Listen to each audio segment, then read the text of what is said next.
Good evening, ladies and gentlemen. Tonight I will read from the compilation titled Outlaw Creative, The Geometry of Life, and tonight's selection is called Dumpster Fire. Let's begin. There are some metaphors so vivid, so perfectly bent to their function that they transcend figure and become declaration. Dumpster fire is one of those. It's not subtle, it's not polite, it's not sophisticated, and that's exactly the point, because there are things in life, seasons, systems, relationships, decades, even whole institutions, that cannot be politely named. You don't clean them up with euphemism. You don't take them apart with diagnostic language or corporate speak. You point, you squint, you shake your head, and you say, well, that's a goddamn dumpster fire. It's not just a mess, not just failure. It's an inferno where failure meets garbage, a blaze made entirely of stuff that shouldn't have been left to rot in the first place, an open container of accumulation, flawed systems, abandoned promises, expired good intentions, all lit up, and now nobody knows what to do. A dumpster fire is the moment after someone says we'll deal with it later for the 50th time, and later finally shows up. The thing about a dumpster fire is that it's almost never about just one decision. It's about what happens when bad maintenance meets denial, when neglect mates with hubris and they raise a whole family of consequences. The fire is just the visible part. The heat is what gets our attention, but the trash has been sitting there for a while, leaking, reeking, fermenting in its own shame. People use the phrase casually now. They say, oh, 2020 was a dumpster fire, or that board meeting, total dumpster fire. It's shorthand for catastrophe, for embarrassment, for that unique blend of chaos and comedy that comes from watching something burn that was never meant to be sacred in the first place. But the image stays with us for a reason, because somewhere inside we recognize ourselves in it. Our institutions, our timelines, our plans, our inboxes, our country, our hearts. A dumpster is already a kind of confession. It's where we put what we don't want to see. It's the collective agreement to look away. And when it catches fire, suddenly we're forced to look again, to smell it, to acknowledge the shape and stink of the things we've tried to hide. That's what makes the metaphor potent. It names both the breakdown and the cover-up. It points to the failure and the system that produced it. You can't fix a dumpster fire. That's part of its logic. Once it starts, it's too late for sorting, too late for recycling, too late for quietly rearranging the contents. A dumpster fire is past the point of negotiation. All that's left is to watch it burn and hope the flames don't spread to the building. But what people miss, I think, is the texture of the dumpster fire. It's not just one big blaze. It's layered. It's the plastic and the paper and the grease and the chemicals, all interacting, each layer feeding the next, each decision compounding the damage. You don't get a real dumpster fire from one bad day. You get it from a series of choices that felt justifiable at the time, from the comfort of delay, from the theology of not my problem. In that way, it's not just a metaphor for failure. It's a portrait of avoidance. We let things pile up. We look away. We say, later. We say, it's fine. We say, somebody else will handle it. And the dumpster receives it all, quietly, faithfully, until one spark, sometimes small, sometimes inevitable, makes it all visible, irrevocably. There's a kind of sick relief that comes with the fire, too. That's the part we're not supposed to say out loud. Because once it's burning, at least it's clear. At least the damage is undeniable. At least the mess is no longer hypothetical. There's no more pretending.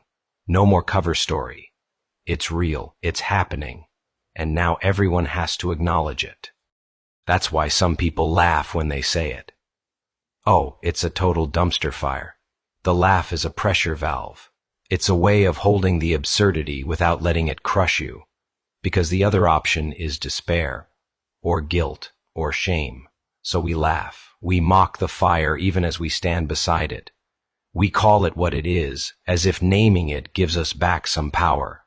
But there's danger in that too, because if you laugh too long, you start to lose your fear of fire. You start thinking every breakdown is inevitable. You start acting like dumpster fires are normal, like they're part of the plan, like there's nothing to be done but watch them burn and shrug. That's not true. The fire has meaning, it has cause, it has origin, and more importantly, it has cost. Something always pays: time, trust, integrity, people. So we shouldn't get too comfortable with the metaphor. It's useful, yes, but it should sting a little every time we say it. It's worth asking, who threw what into the dumpster? Who walked by it every day and said nothing? Who stacked the trash higher and higher, thinking they'd come back later and sort it out?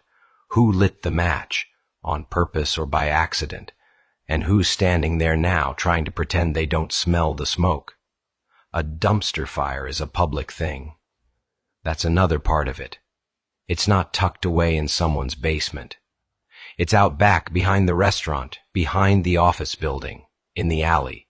In the open, we all see it. Which means we all have to decide what to do with that visibility. Will we finally clean up, or will we let it burn and wait for someone else to call the fire department? Sometimes a dumpster fire isn't a metaphor at all. Sometimes it's the actual news cycle. Sometimes it's the family group chat.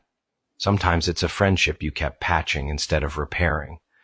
Sometimes it's your own mental health after a year of pretending you're fine, and sometimes it's bigger: a company, a government, a nation, a theology, a whole way of living that can no longer hide its contradictions. And here's the kicker: some people profit from the fire.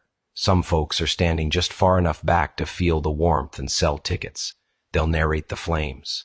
They'll speculate on the cause. They'll monetize the spectacle. And they'll never once lift a finger to put it out. Because the fire is useful. It draws attention. It sells panic. It distracts from other kinds of rot. So we have to ask, are we watching the fire?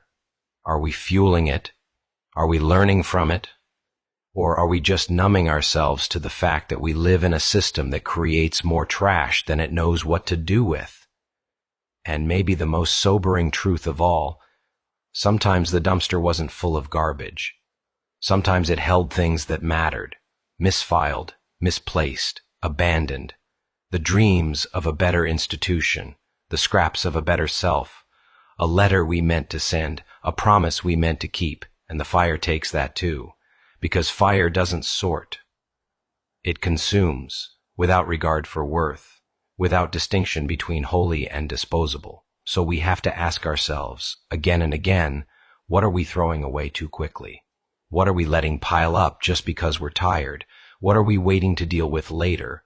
And what will it take for us to step in before the flame, rather than after? There is no neat ending to a dumpster fire. That's another one of its qualities. You don't win. You don't rebuild from the ashes like some mythic hero.